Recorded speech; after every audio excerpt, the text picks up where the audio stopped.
Hello students, इस video में हम 7 चैप्टर के सेकंड पार्ट कुर्ग का स्टडी करेंगे। फर्स्ट वीडियो में 7 चैप्टर के हमने फर्स्ट पार्ट की स्टडी की थी और इसमें हम कुर्ग के बारे में बताएंगे। कुर्ग कॉफ़ी का एक इलाका है जहाँ पर कॉफ़ी उगाई जाती है, जो अपने बरसा बनों और मसालों के लिए प्रसिद्ध है। कुर्ग में बरसा के बन और मसाले बहुत पाए जाते हैं। मैसूर और तटीय नगर मंगलोर के बीच में एक स्वर्ग का टुकड़ा स्थित है। इसे एक स्वर्ग का टुकड़ा माना जाता है। ऐसा माना जाता है जैसे कि देवलोक से हल्की हवा के झोंके के साथ ये आया हो। गोल पहाड़ियों की यह भूमि युद्ध में लड़ने वाले स्वाभिमानी पुरुषों, खूबसूरत महिलाओं और जंगली जीवों से भरी हुई है। जो इलाका है कुर्ग, वो स्वाभिमानी पुरुषों और खूबसूरत महिलाओं और जंगली जीवों से भरा हुआ है। कुर्ग या कोडागु कर्नाटक का सबसे छोटा जिला है, जो सदैव हरे भरे रहने वाले बरसा वनों, मसालों और कॉफ़ी के पौधों का घर माना जाता है। सदैव हरे रहने वाले बरसा वन इस जिले का 30% भाग घेरते हैं। मानसून के दिनों में यहाँ पर कोई नहीं आ पाता। उल्लास का मौसम सितंबर माह से शुरू होकर मार्च तक चलता रहता है।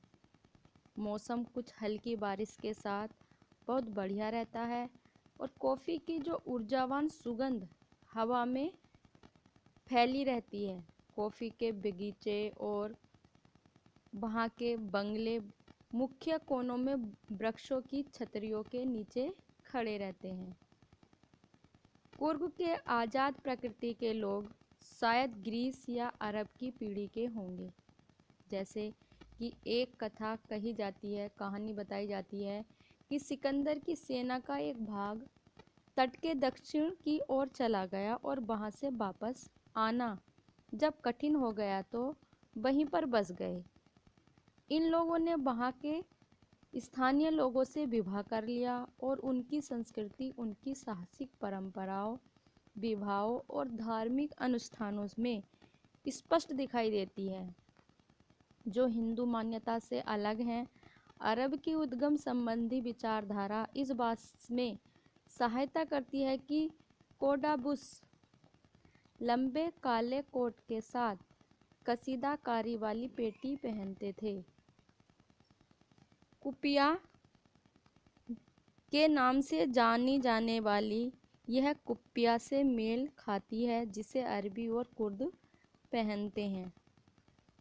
कुर्गी घरों में मेहमानों का सत्कार एक परंपरा की तरह होता है और वे अपने पुत्रों और पिताओं के शौर्य और वीरता की बहुत सारी कथाएं सुनाने में ज़रूरत से अधिक अपनी इच्छा प्रदर्शित करते हैं।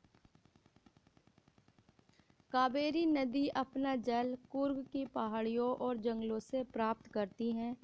स्वच्छ पानी की एक बड़ी मछली महासीर इसी जल में पाई जाती है।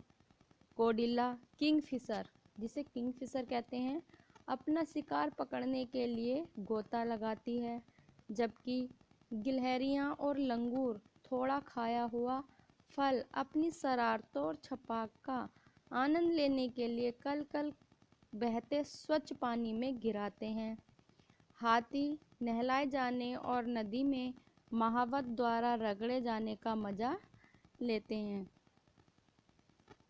अधिक आराम परस्त लोग भी, जिनको बहुत ज़्यादा आराम पसंद होता है, नदी में राफ्टिंग, कैनोइंग, रैपलिंग, पर्वतारोहण और पहाड़ों पर मोटर साइकिलिंग करके अपने आप को बदल लेते हैं और रोमांचकारी ज़िंदगी व्यतीत करते हैं।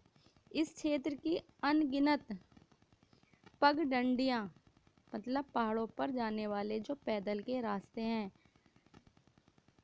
उनको पसंद करते हैं। पक्षी और भंवरे और तितलियाँ वहाँ पर आपका साथ देते हैं। छोटे पूंछ वाला बंदर, मालाबार की गिलहरियाँ, लंगूर और लजीले बानर पेड़ों की छतरी से चौकस नजर आते हैं।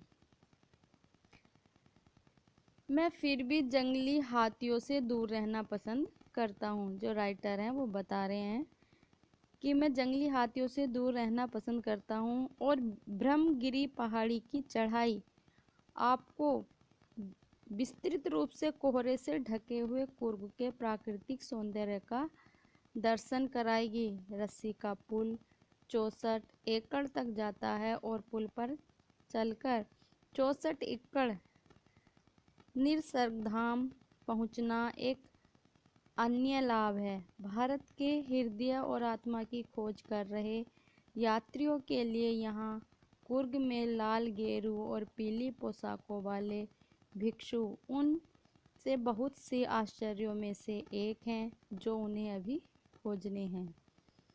तो ये चैप्टर कुर्ग के बारे में था। तो आपको पता ही लग गया होगा कुर्ग कितना अच्छा प्लेस है। ये कॉफ़ी का इलाका है जो हमेशा वर्षा के बनों और मसालों के लिए प्रसिद्ध है। Okay student, thank you, take care.